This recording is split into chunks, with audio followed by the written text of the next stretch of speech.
sobre ti um só cuidado, qualquer que seja,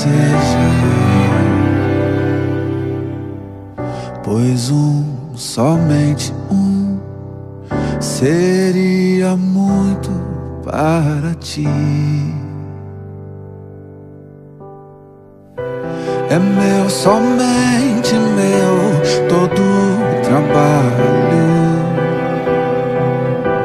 E o teu trabalho é descansar em mim. É meu, somente meu, todo o trabalho. E o teu trabalho é descansar em mim.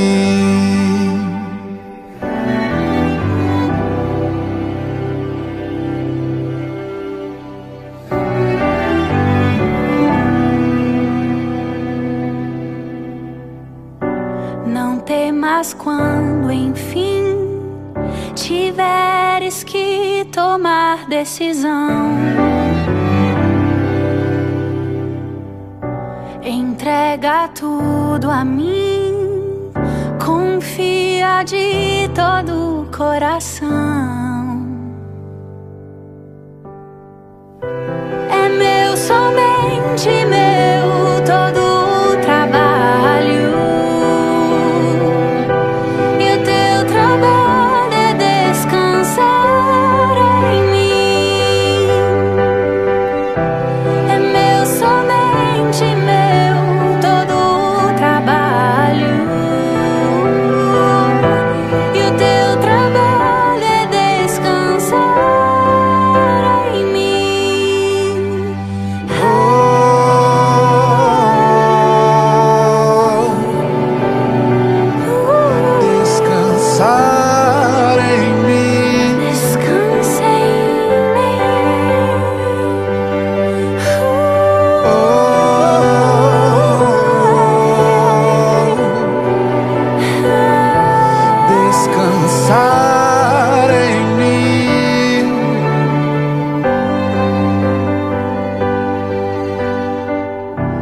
É meu, somente meu, todo o trabalho.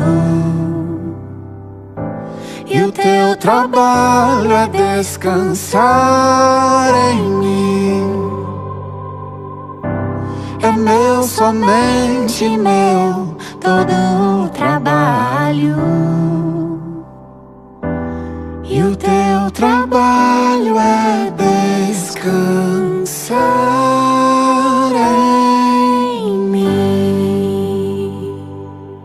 Olá, boa noite para você que nos assiste em mais um culto online. Que a graça e a paz do nosso Senhor Jesus Cristo permaneça sobre a sua vida. Nessa noite nós iremos refletir acerca do sofrimento humano. De fato, refletir sobre esse tema não é algo tão confortável, não apenas pelo momento atual em que estamos vivenciando essa pandemia, mas também porque falar em sofrimento nos remete a situações do passado ou até mesmo do presente, de dores, de sofrimento que nós experimentamos ao longo da nossa existência até aqui. Entretanto, refletir sobre o sofrimento à luz da palavra de Deus se faz muito necessário.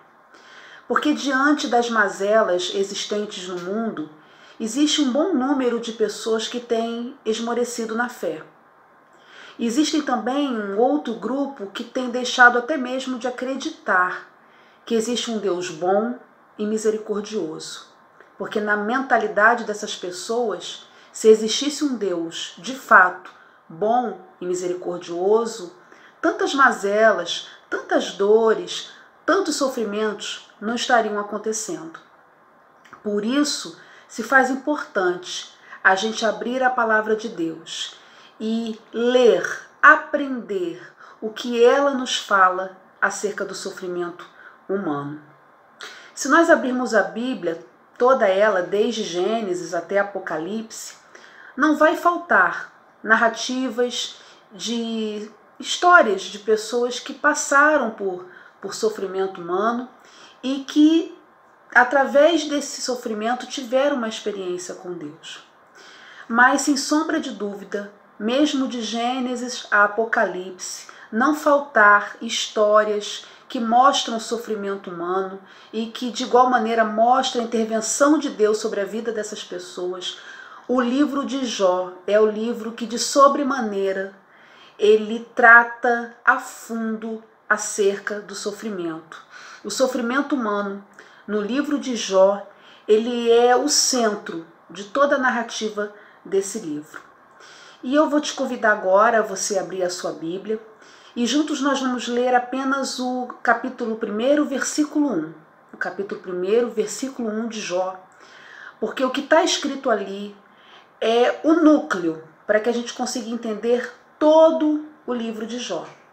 Vamos ler? Na terra de Uz vivia um homem chamado Jó. Era homem íntegro e justo, temia a Deus e evitava fazer o mal.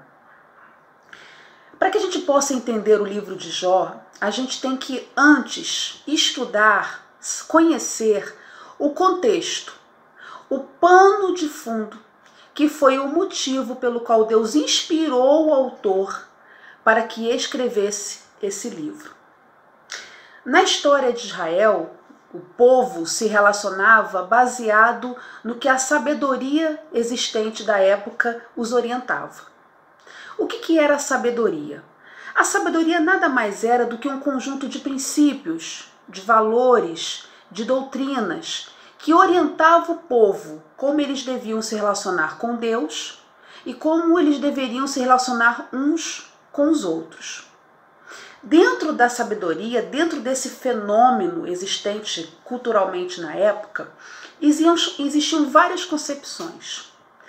Uma delas, e é o que a gente vai frisar nesse momento, porque é o que tem total ligação com a questão do sofrimento, é a lógica da retribuição. A sabedoria existente na época tentava explicar a existência do sofrimento através dessa sabedoria lógica da retribuição. E o que significava essa lógica da retribuição? Segundo a sabedoria, o sofrimento ele surgia baseado na relação causa-efeito. Ou seja, se eu fosse uma pessoa que pautasse a minha vida em fazer a vontade de Deus, em realizar todas as coisas adequadamente, eu não iria passar pelo sofrimento. Agora, se eu fosse uma pessoa que levasse a minha vida, a conduzisse de uma maneira desregulada, de uma maneira sem se ater à palavra de Deus, cometendo pecados, aí sim, inevitavelmente, devido a essa minha condição, devido a essa minha prática, eu iria passar por momentos de dor e de sofrimento. Resumindo, a lógica da retribuição dizia o seguinte: os justos não sofrem, mas os pecadores, esses sim, eles vão sofrer as consequências dos seus atos, eles vão padecer, eles vão sofrer. Essa era a ideia incutida na lógica da retribuição. Só sofria quem cometia pecado. Os justos, esses jamais iriam sofrer. Entretanto, apesar dessa ideia que permeava ali o imaginário do povo, eles começaram ao longo do tempo perceber que essa lógica não era compatível com a realidade. Eles começaram a perceber que sim, pessoas justas, pessoas boas sofrem. Pessoas boas são humilhadas, pessoas boas são injustiçadas. Então, como compreender essa lógica diante do fato, diante do cotidiano da vida que mostra que não é bem assim? Que não é só as pessoas pecadoras, entre aspas, vamos colocar assim, as pessoas ruins que sofrem. E foi aí, diante dessa crise da sabedoria, onde essa sabedoria antiga, que tentava explicar o motivo do sofrimento, não mais condizendo com a realidade, foi nesse momento que Deus inspira o autor desse livro para contar a história desse personagem Jó.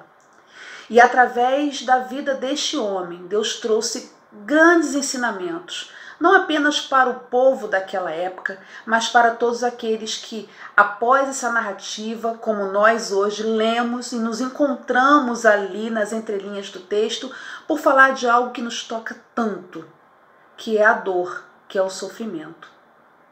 Então, entendendo esse pano de fundo, entendendo o porquê, o que estava acontecendo, né, naquele contexto, que era justamente essa incoerência entre o que se dizia acerca do sofrimento e o que de fato eles vivenciavam, eles viam na vida de outras pessoas, que Deus inspira o autor para nos trazer profundos ensinamentos e que nós precisamos prestar muita atenção, porque muito do que a gente percebe na sabedoria do mundo antigo ainda hoje reverbera em muitas comunidades de fé. E precisamos, por isso, conhecer a palavra a fundo para podermos discernir o que de fato vem de Deus, o que de fato Ele nos orienta e o que é uma interpretação errônea, que vem desde essa época aqui em que o livro foi escrito e que se perpetua até hoje. Como nós lemos aqui, né, no versículo 1 do capítulo 1 de Jó, que eu disse que é o núcleo para que a gente possa entender, né, toda a narrativa do livro, nós lemos que vivia na terra de Uz, como diz o versículo 1, um homem chamado Jó.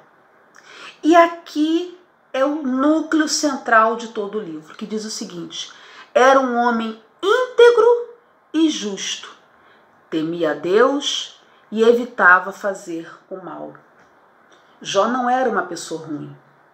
Jó não era uma pessoa que praticava atos contra Deus, contra o próximo, ao contrário. Se nós formos seguindo aqui a narrativa do capítulo 1, vamos ver que ele era um homem, como mesmo já diz o versículo 1, muito temente a Deus, praticava todos os atos religiosos que a sua religião assim impunha. E se a gente continuar, a gente percebe que mesmo ele sendo uma pessoa justa, uma pessoa boa, ele passa por profundos momentos de dor e sofrimento. Ele perde as suas posses, está lá dos versículos 12 a 17 do capítulo 1. Depois ele perde todos os seus filhos e filhas, está lá nos versículos 18 e 19. E por fim, ele é acometido por uma doença, o corpo dele fica totalmente acometido de feridas. E isso está lá no capítulo 2, no versículo 7. E aqui fica o primeiro ponto, que é muito importante nós trabalharmos. Aqui a história de Jó mostra a todos que o sofrimento vem para todos. O sofrimento vem sobre as pessoas justas e vem sobre as pessoas injustas. O sofrimento faz parte da nossa condição humana. E aí eu me lembrei de um texto que alguns anos atrás, um livro que alguns anos atrás eu li por conta do meu trabalho final do curso de teologia. E um desses livros que eu li foi do teólogo e pastor Edson, deixa eu até ver aqui o nome dele aqui, Edson Fernando, e juntamente com o teólogo e pastor Jonas Rezende. E eu achei algo muito, muito lindo, muito profundo, que o teólogo e pastor Edson Fernando, ele diz nesse livro que eu li e que eu quero compartilhar com vocês nesse momento. Ele diz o seguinte: nós, seres humanos, somos prazeres e dores, sons e silêncios, ventos fortes e leves brisas, raios de sol e bravos trovões. A conjunção e é aqui proposital. Não somos uma coisa ou outra, somos uma coisa e outra, o tempo todo, sempre. Eu acho lindo como o pastor Edson, ele trabalha essa compreensão de que a alegria e a tristeza, o prazer e a dor constitui a nossa essência enquanto seres humanos. Nós não somos, como ele mesmo diz, uma coisa ou outra. Em todo o tempo, esses aspectos, essas multifacetas da nossa existência humana, elas vão dialogando, elas vão se encontrando. E é tão importante a gente entender isso, porque ainda hoje nós encontramos em algumas comunidades de fé pessoas associando sofrimento a pecado. De fato, existem sofrimentos que nós seres humanos passamos que são resultados de más escolhas, são resultados de não pedirmos orientação a Deus do que devemos fazer, mas afirmar categoricamente que só sofre aquele que peca, como era a lógica da retribuição na época que o livro de Jó foi escrito, no versículo 1 do capítulo 1, Deus, inspirando o autor, ele já rechaça essa concepção. Não é porque você sofre que necessariamente você está em pecado. E aí nós ainda percebemos na vivência de algumas comunidades de fé, quando alguém chega até uma outra pessoa e compartilha com ela algum momento difícil que está passando, nós percebemos às vezes algumas pessoas orientando essa pessoa da seguinte maneira: olha, meu irmão, olha, minha irmã, reavalia a sua vida, vê se não tem alguma coisa de errado, vê se não tem algum pecado aí que Deus está querendo trabalhar, te mostrar, porque não é possível você estar passando por tudo isso. Vejam bem como que um conceito trabalhado há milhares de anos atrás, que é a lógica da retribuição, ainda reverbera em algumas comunidades de fé até hoje. Acaba com isso que, ao invés de você ser um instrumento de auxílio, de consolo, você acaba se tornando, sem perceber, um instrumento de peso, trazendo mais preocupação na vida daquela pessoa. Já não basta o sofrimento que ela está passando, ela ainda é questionada se ela não é a razão de estar passando por tudo aquilo, se não é por causa de atos, possivelmente, vamos colocar assim entre aspas, errados, que ela deva estar passando por essa situação difícil. E aqui, Deus inspira o autor para mostrar que Jó era justo, Jó era temente a Deus, Jó, ele evitava fazer o mal, era íntegro. Mas isso não o impediu de passar por momentos dolorosos, nos mostrando que o sofrimento faz parte da nossa condição humana, é parte constituinte do que somos enquanto seres humanos. E querer negar isso, querer fugir dessa verdade, vai nos fazer sofrer ainda mais. Nós precisamos reconhecer que a vida não é apenas de alegria, mas a vida também comporta dor. Mas que é possível sim, mesmo nos momentos mais difíceis, vivenciar isso com dignidade. E é o que mais à frente, com a história de Jó, nós vamos aprender de uma maneira mais profunda. E aí, pensando sobre essa ideia inicial de que o sofrimento vem para justos e injustos, isso já tranquiliza, sabe? Porque muita gente, eu pelo menos, particularmente, eu já ouvi muitas pessoas falarem comigo: mas como é que pode, Luciana? Uma pessoa tão boa, só fazia o bem. Sim, mas enquanto seres humanos, devemos, e é saudável reconhecermos que a dor e o sofrimento faz parte da nossa natureza humana. Não adianta a gente alimentar uma imagem acerca de Deus, uma teologia que tenta retirar de nós essa possibilidade da dor. Não há como. Se a gente quiser fugir disso, aí é que nós iremos sofrer mais. Enquanto nós não nos assumirmos enquanto seres complexos que somos, seres humanos que têm uma dinâmica complexa, e em Deus procurarmos vivenciar tudo isso de uma maneira mais digna possível, a cura não virá. O processo de transformação não virá. E é interessante que após essa ideia inicial, que logo no versículo 1 do capítulo 1, o livro já nos traz, que é essa afirmação, mostrando que essa lógica da retribuição, ela não é efetiva, ela não responde às demandas, porque, de fato, justos e injustos sofrem. Logo em seguida, nós percebemos que Jó, ele passa por um longo processo de transformação. Através dessa dor intensa, desse sofrimento intenso, que é perder os seus bens, perder os seus filhos, ficar acometido por uma doença séria, fisicamente, falando, é a partir da dor que ele passa por um processo transformador. E isso tem muito a nos dizer. No momento da dor, no momento do sofrimento, é nos dado uma oportunidade de passarmos também por um processo de transformação, como aconteceu na vida de Jó. Tem muitas pessoas, eu já ouvi isso em pregações, eu já ouvi isso em círculos de reuniões, que resumem o livro de Jó de uma maneira muito superficial. Ele era um homem bom, justo, temente a Deus, ele perde tudo, permanece resiliente e ao final Deus restitui ele de tudo. Analisar, falar sobre o livro de Jó dessa forma é muito simplório. Como eu disse, é muito superficial. Jó, ele passa por um profundo processo. A princípio, ele parece aceitar o que acontece. Existem pessoas que dizem que ele aceitou tudo calado, ele em nada reclamou, ele em nada se questionou.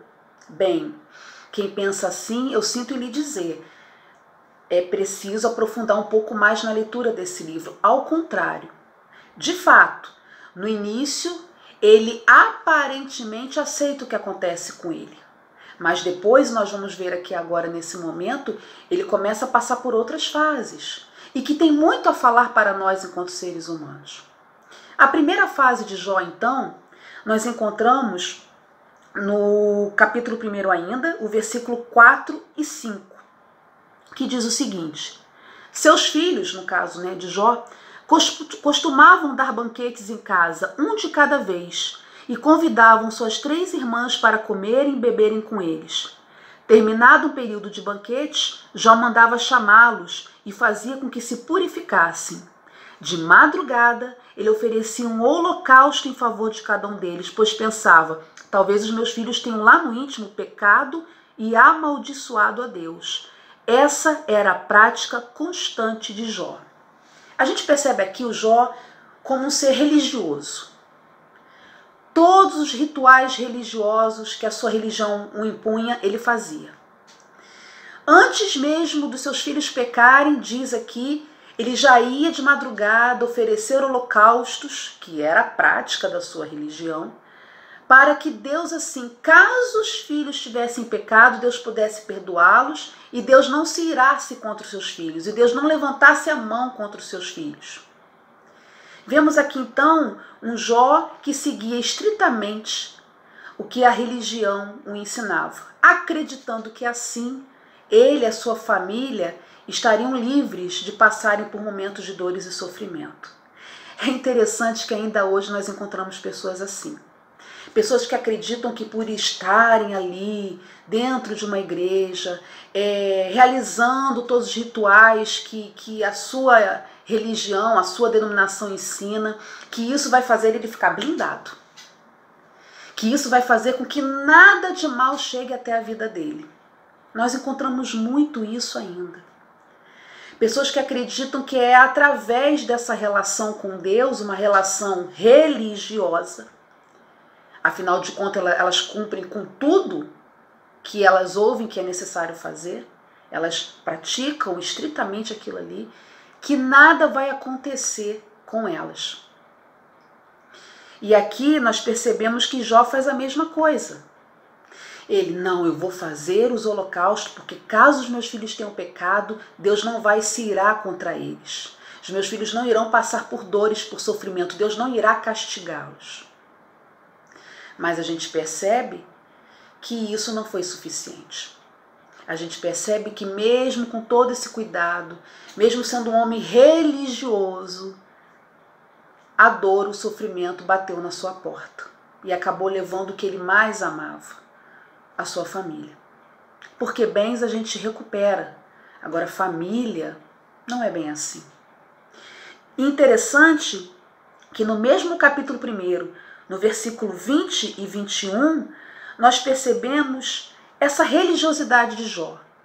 No versículo 20 e 21, ele já recebe a notícia de que ele tinha perdido todas as suas posses, de que os seus filhos e filhas todos tinham morrido, e eram no total 10 filhos, 7 homens e 3 mulheres. E ali no versículo 20 e 21 diz que ao ouvir isso, ao receber essa notícia, ele se levanta, ele rasgou o manto e rapou a cabeça. Então ele prostrou-se com o rosto em terra e em adoração ele disse: saí nu do ventre da minha mãe e nu partirei. O Senhor o deu, o Senhor o levou, louvado seja o nome do Senhor. Aqui nós percebemos essa atitude de se levantar, rasgar o manto, rapar a cabeça, se prostrar com o rosto em terra. Irmãos, isso era um ritual tradicional de penitência e luto, comum à época. Então aqui, mais uma vez, ele segue um ritual tradicional religioso de penitência e luto, realizando essas atitudes diante da situação que ele estava vivendo. E ali ele afirma: eu vim nu do ventre da minha mãe, nu eu voltarei, o Senhor me deu, o Senhor levou, louvado, bendito seja o nome do Senhor. Aqui no primeiro momento, o Jó religioso, resiliente, que aparentemente parece aceitar tudo, ele diz: não, alguma coisa deve ter acontecido, de fato meus filhos devem ter errado, ou eu errei, e de fato Deus veio me castigar. De fato, como a lógica da retribuição, em outras palavras, né? Porque ele vivia sob essa lógica da retribuição. Essa era a sabedoria, né? Uma das sabedorias da época. Então, Deus não está errado, Deus está certo. Só que na narrativa do livro, a gente continuando lendo o livro de Jó, eu te convido, se você já leu, que releia a partir dessa nossa reflexão. E se você ainda não leu, comece após essa reflexão a ler. Só que com o passar dos dias, os amigos de Jó, Elifaz, Bildade e Zofar, sabendo do que aconteceu com ele, vão até o encontro de Jó. Nos primeiros dias nada dizem, porque viu o estado lamentável em que Jó se encontrava. E depois começa esses 3 amigos a dialogar com Jó. E esses 3 amigos, eles conversam com Jó permeados pela lógica da retribuição, que dizia que só acontecia coisas ruins para quem pecou. Para quem é justo, não acontece coisas ruins. Então os amigos de Jó começam a dialogar com ele nessa linha. Jó, analisa, será que de fato você não fez nada para acontecer tudo isso? Não acontece nada de mal com o justo. Agora, com aqueles que pecam, com os injustos, sim. E conforme os amigos vão dialogando com Jó, ele vai se revoltando. Ele vai se indignando. Porque ele começa a analisar a sua vida e ele percebe: eu não fiz nada para isso acontecer.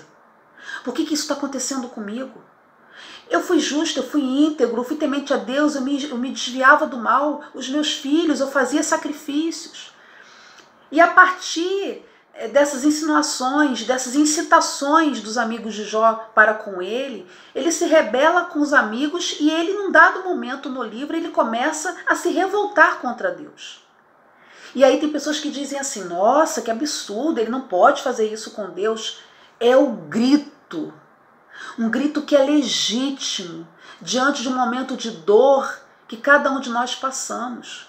Existem dores que atravessam a nossa alma, que são tão fortes que não há em nós outra atitude a não ser brigar com Deus. Entendam a palavra brigar.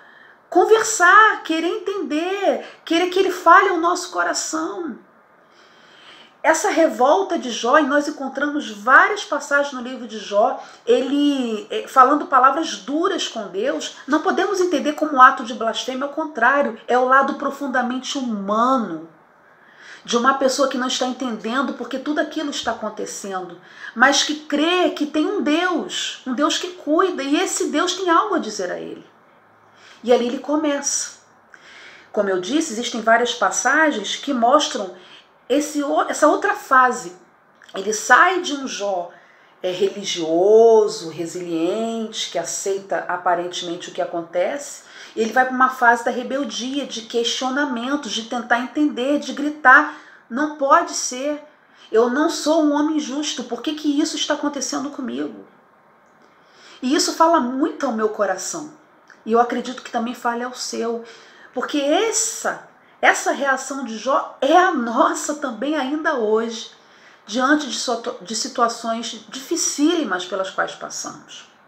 E aqui eu vou destacar apenas, eu disse que tem várias passagens, né, de Jó dialogando com Deus, questionando, mas eu vou destacar aqui o capítulo 24, que é uma dessas passagens em que Jó, revoltado, questionando a Deus, querendo entender profundamente o que está acontecendo, aonde está o Deus dele, que ele tanto servia, que ele tanto acreditava.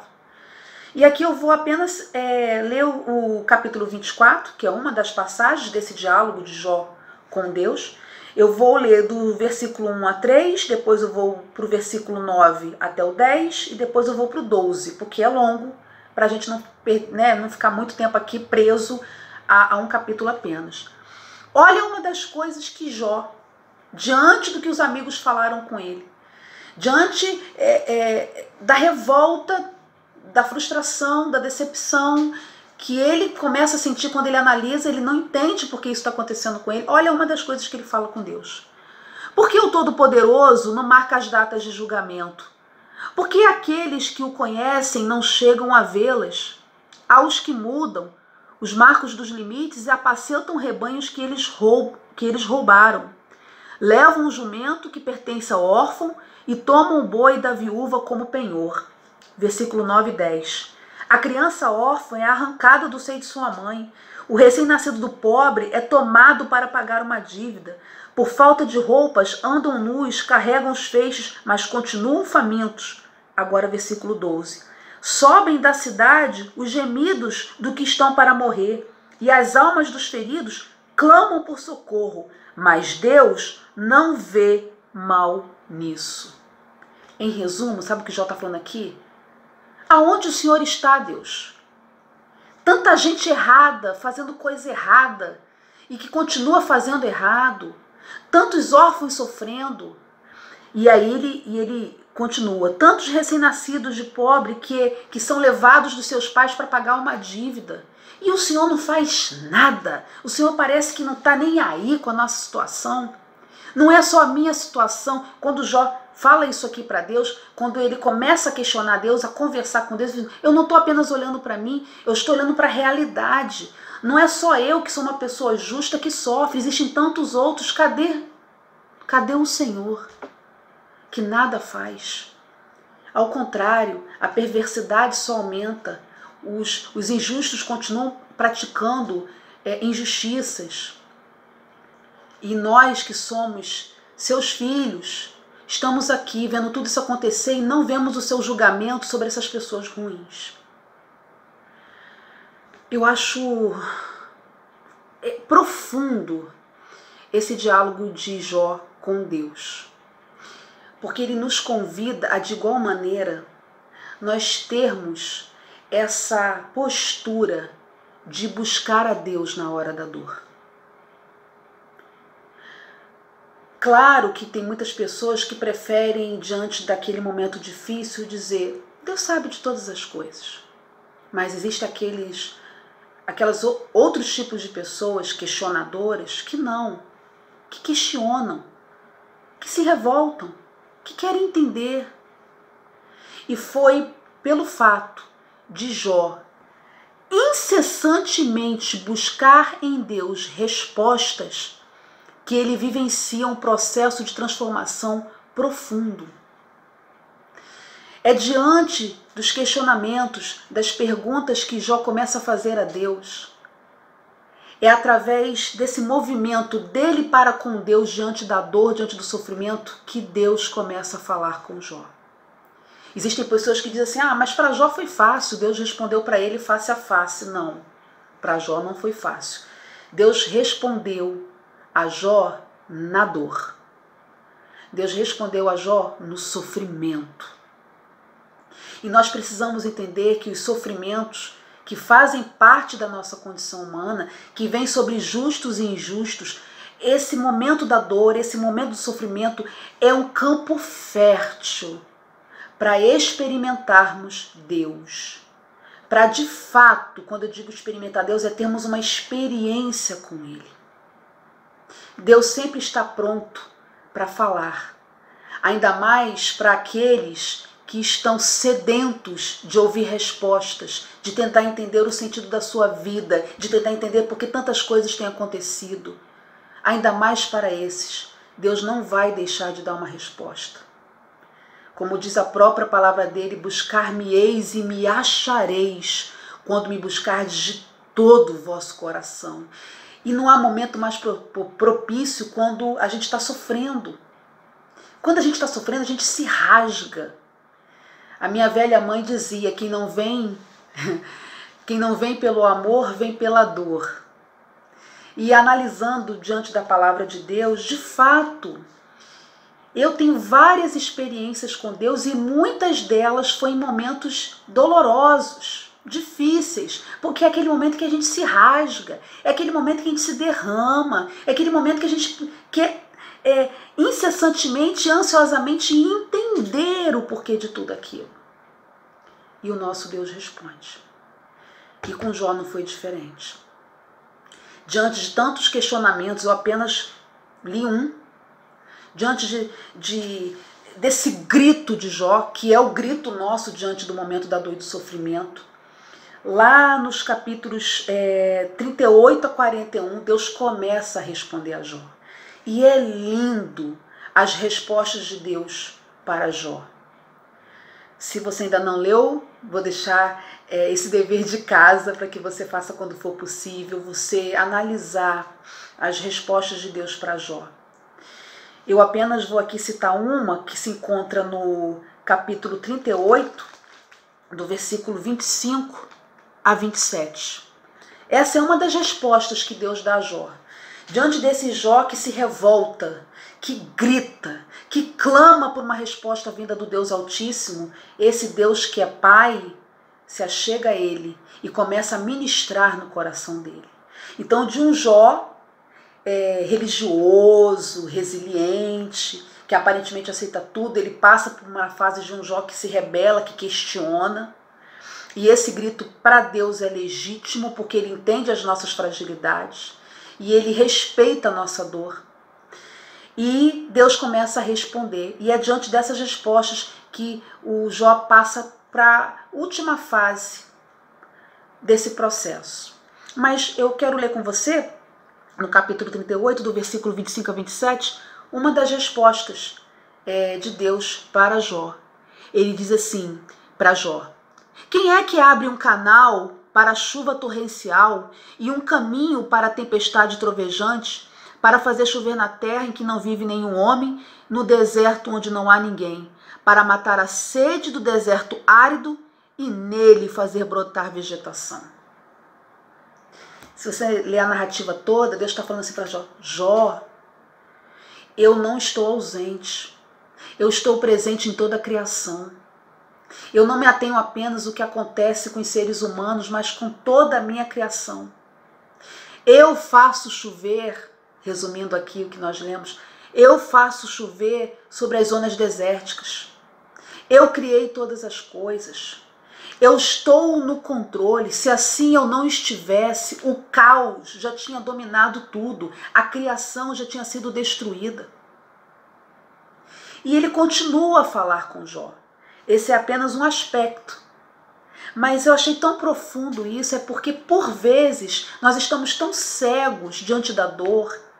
A gente se centraliza tanto, parece que tudo tem que ser em função da gente, da nossa dor, que nós esquecemos que nós pertencemos a algo mais complexo.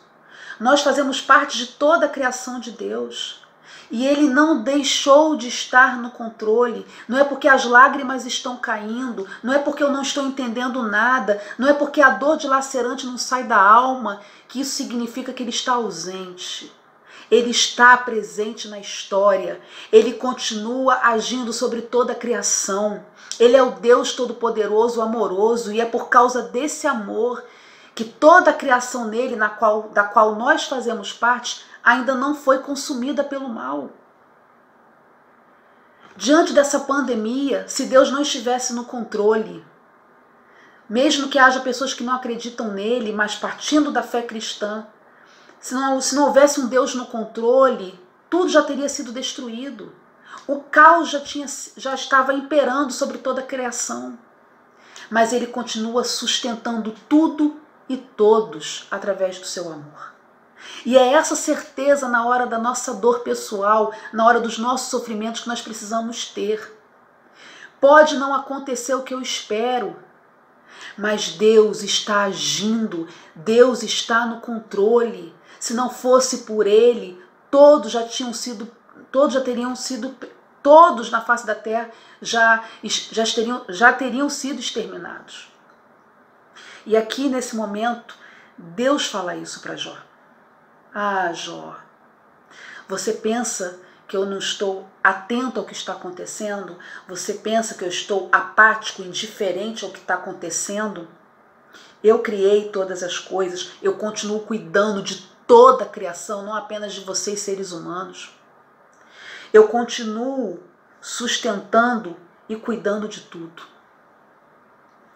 E é do 38 ao 41, é do capítulo 38 ao 41, que Deus responde a Jó todos os seus questionamentos. E finalmente, no capítulo 42, já concluindo o livro, diante de todas as respostas de Deus para Jó, Jó cai em si. Jó entende que o Deus que ele servia, de fato ele não o conhecia plenamente.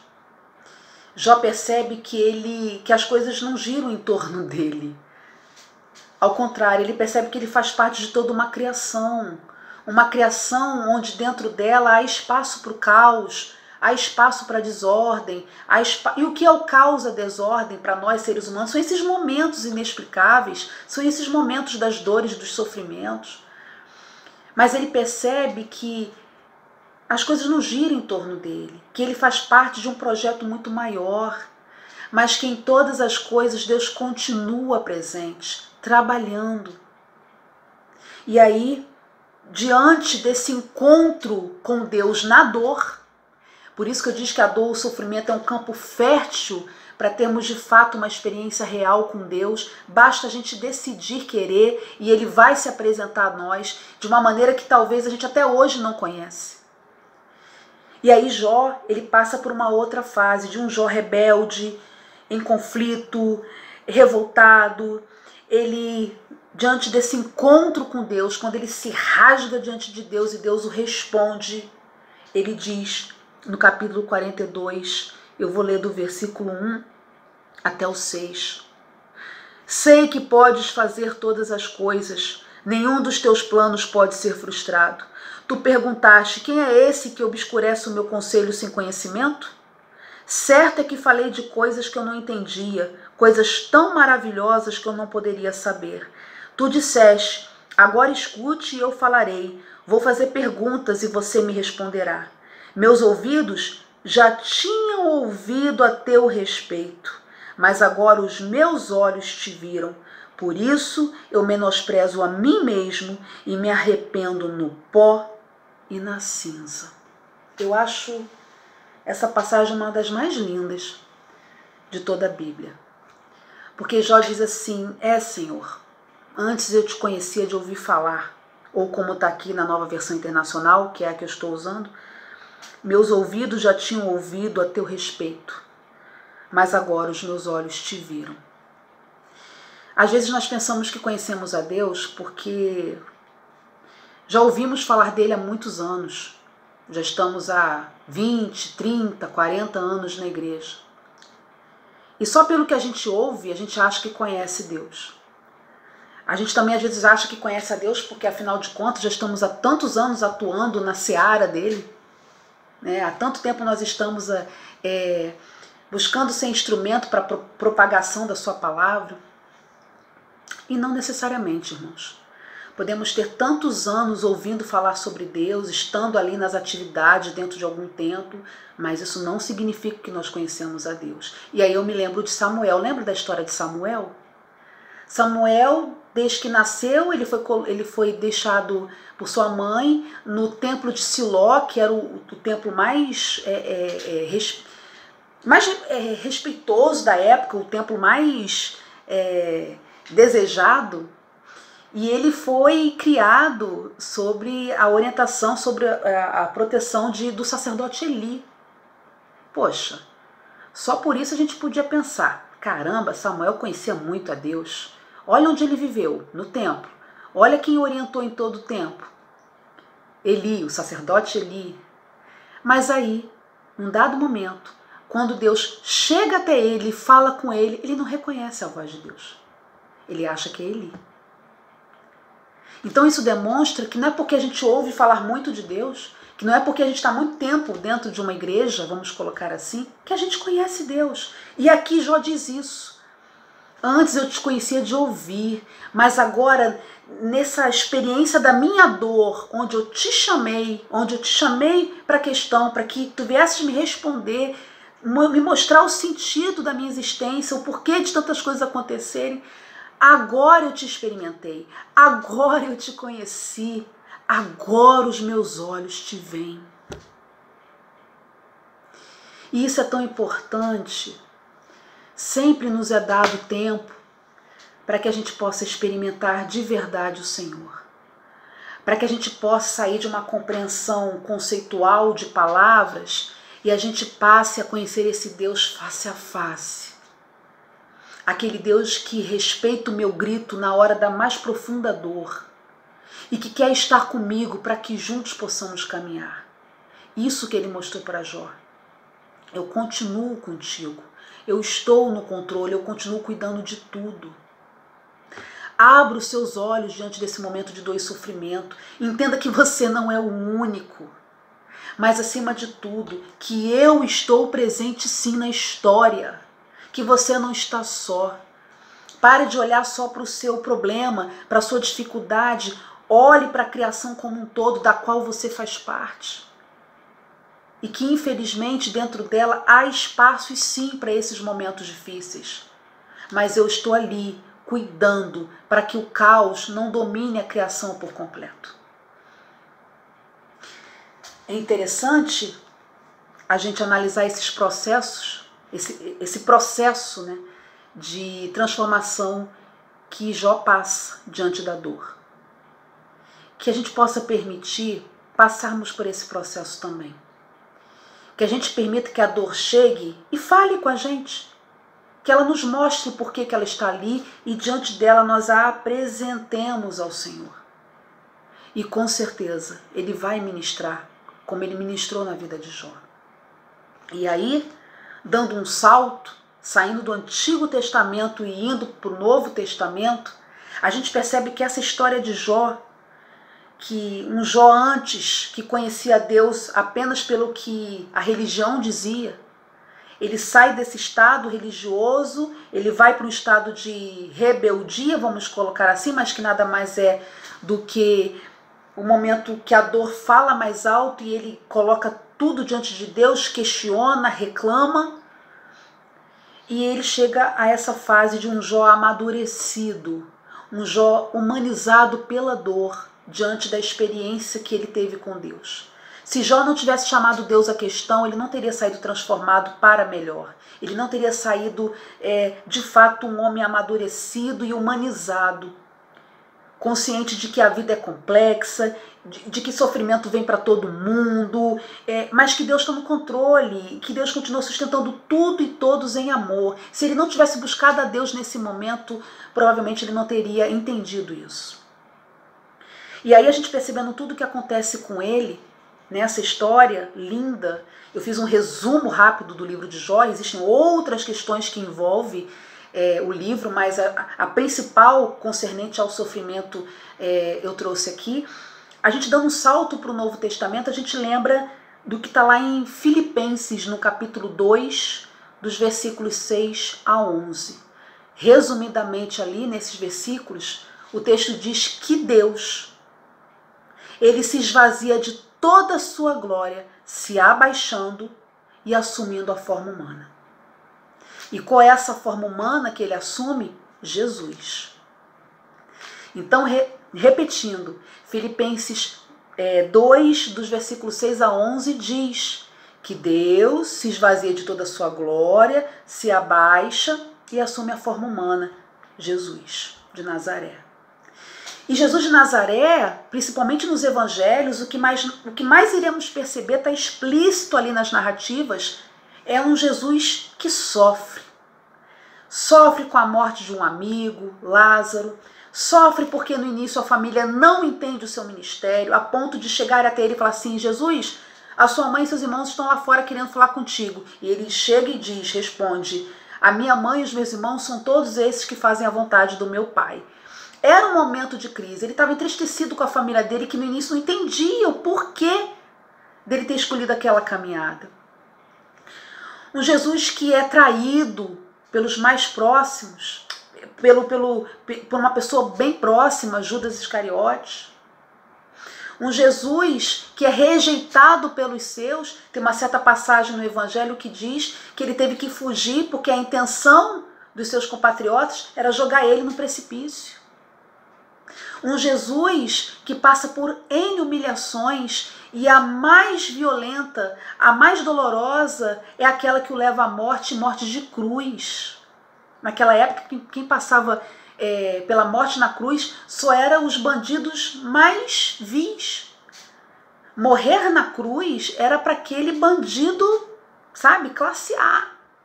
E ele, que era justo, puro, ainda assim se permitiu passar por essa vergonha máxima, a morte de cruz. Além, claro, do aspecto físico, da violência que acabou o vitimando. Então, Filipenses diz que Deus se esvaziou de sua glória, se abaixou e assumiu a forma humana. Então, quando nós olhamos para o sofrimento de Jesus, em última análise, nós estamos vendo o sofrimento do próprio Deus. É Deus ali sofrendo. E isso fala muito ao meu coração e deve falar muito aos nossos corações enquanto seres humanos. Nós cremos num Deus que nos ama tanto, que se afeta tanto com aquilo que acontece com a gente, que ele chegou ao ponto de sair de si mesmo e para se relacionar conosco, ele assumiu a forma como ele assumiu a nossa forma, ele se fez como um de nós. E ao se fazer como um de nós, ele aceitou a complexidade do que significa ser humano. Ele aceitou também os sofrimentos. E isso Deus nos mostra que não há como fugir da dor e do sofrimento. Ela faz parte da condição humana.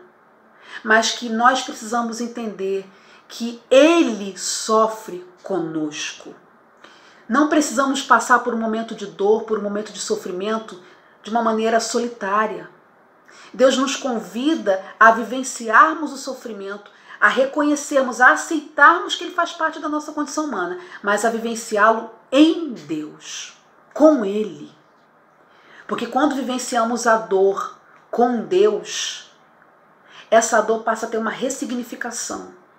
A gente começa a entender o propósito maior da nossa existência, nessa vivência da dor e do sofrimento em Deus. Deus não é alheio ao sofrimento. Deus, ele não está desatento ao que está acontecendo. Quando choramos, conosco ele chora. Quando sofremos, conosco ele sofre. E é nessa relação dialógica de amor que as dores e os sofrimentos estão sendo ressignificados.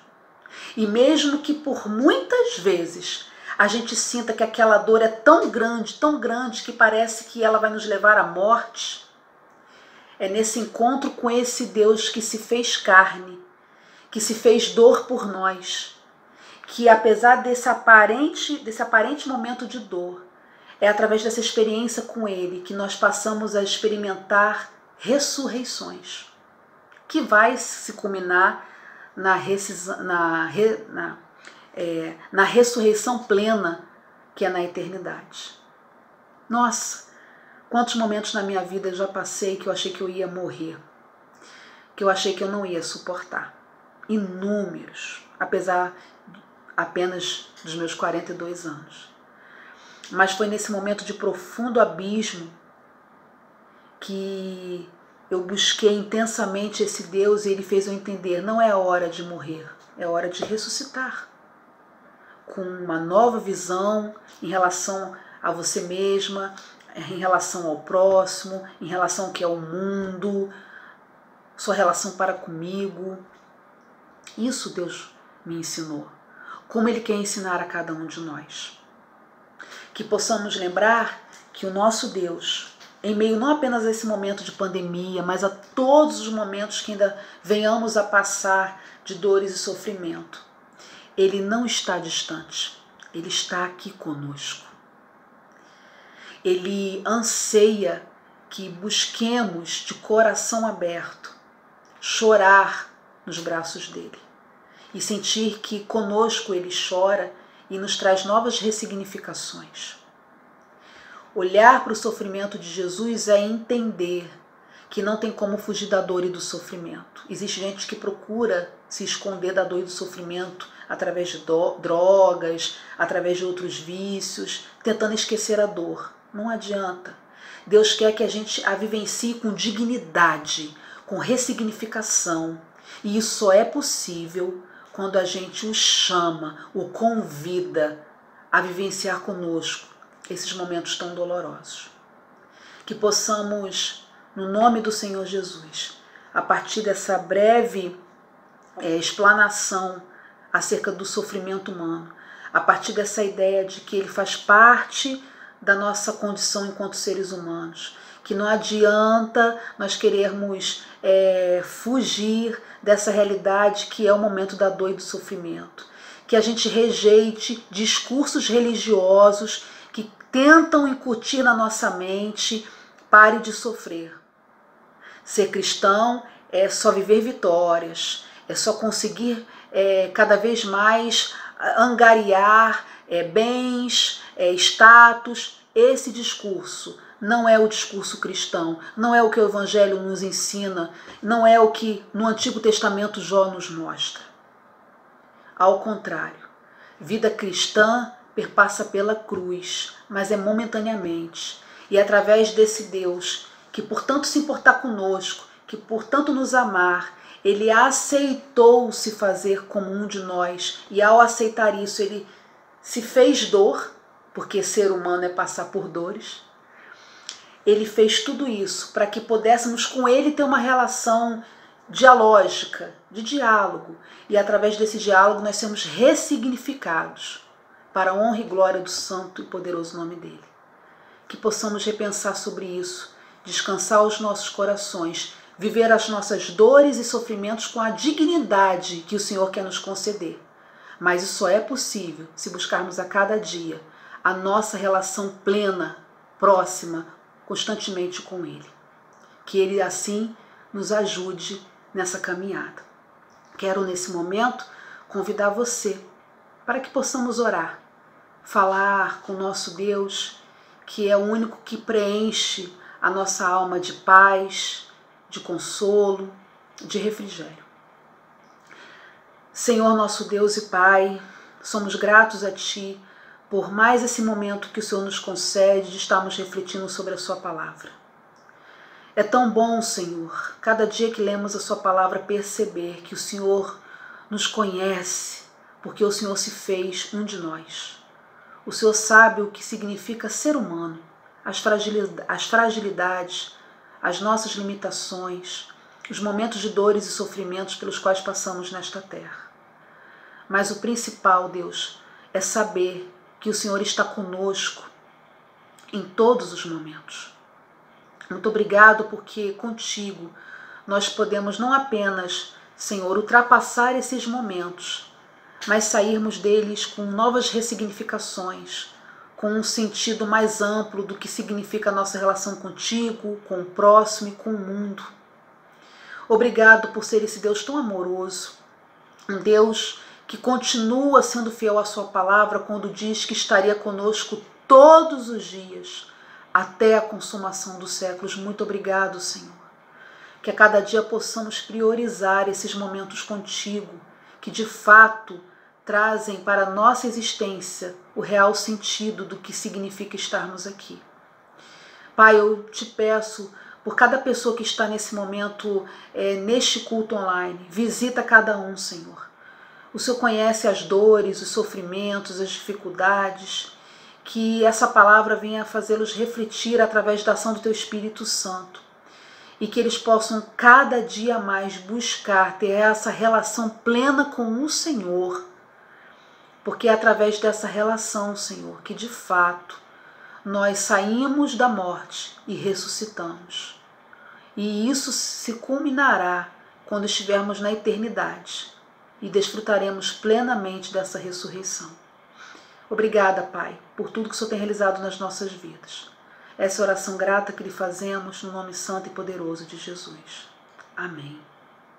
Mais uma vez, agradeço a vocês pela oportunidade de estarmos juntos refletindo sobre a palavra do nosso Deus. Que Ele continue te abençoando, que Ele continue te fortalecendo e te usando como instrumento de amor, de liberdade, de verdade na vida de muitas pessoas. Que o Senhor nos abençoe.